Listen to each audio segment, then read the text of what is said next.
Any crisis manager will tell you the most important rule of scandal containment is if there's a final report, make sure there is never a second final report.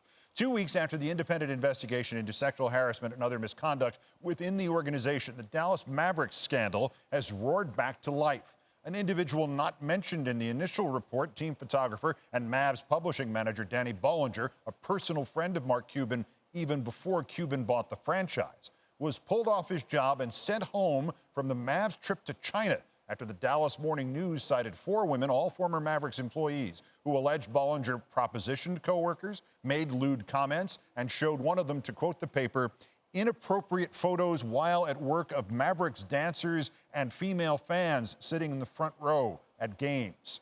The commissioner, Adam Silver, speaking from China, neither evasive nor definitive, quote, I will say that when the investigators did their review of the Mavericks organization, they made a decision to not make public allegations that were brought by employees who chose to remain anonymous. Part of the process, the new process we put in place with the Mavericks, was an ongoing reporting obligation to the league office. We were aware of these additional allegations, and we are monitoring how they are responding to them. We're joined now by Rachel Nichols, host, of course, of The Jump, who had a sit-down interview with Mark Cuban on the subject of the harassment accusations against the Mavericks some short time ago, and joins us now. Rachel, the key seems to be Mark Cuban's relationship to this man, Bollinger. How did this not come up in the original report, and what are the implications long-term for Mark Cuban?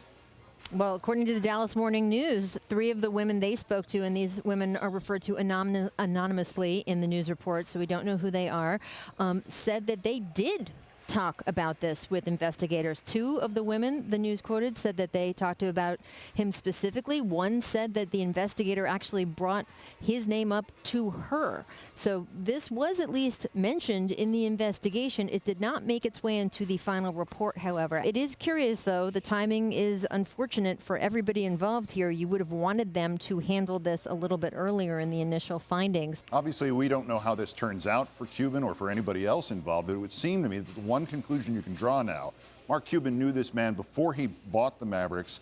He then hired him to be the photographer after he bought the Mavericks, and he was introduced to his future wife. His wife? It seems, at minimum, the distance between Mark Cuban and whatever has gone on with the team has been narrowed today. Would you agree with that?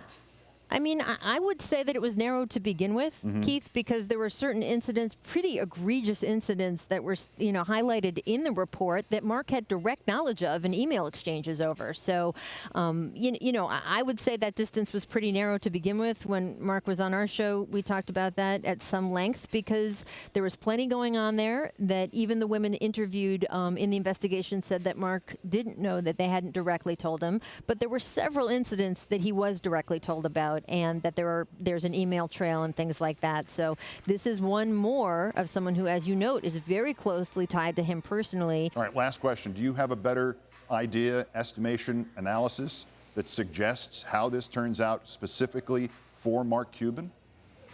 Look, I couldn't say that until we know exactly what this guy did and what the team ends up doing about it. I would have to think there's going to be a lot of phone calls going back and forth. It's a lot of people compared this to the incident with the LA Clippers and said, oh, why did they make him sell the team? It's a very different situation. It's not Mark Cuban's specific behavior himself that is being discussed here. It's about what he knew or what he permitted.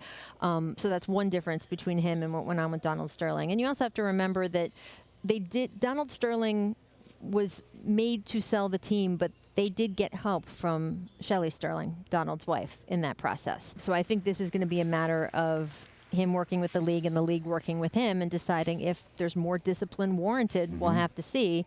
I expect Mark Cuban to keep his team, but I also expect there to be a lot of scrutiny on this, as there should be, Keith. And I know you agree with me on that. Indeed, and yes, and 48 hours ago, we'd have thought this was on its way to being over, and clearly that's not the case. In any event, Rachel, thanks kindly for your time. Rachel Nichols from The Jump.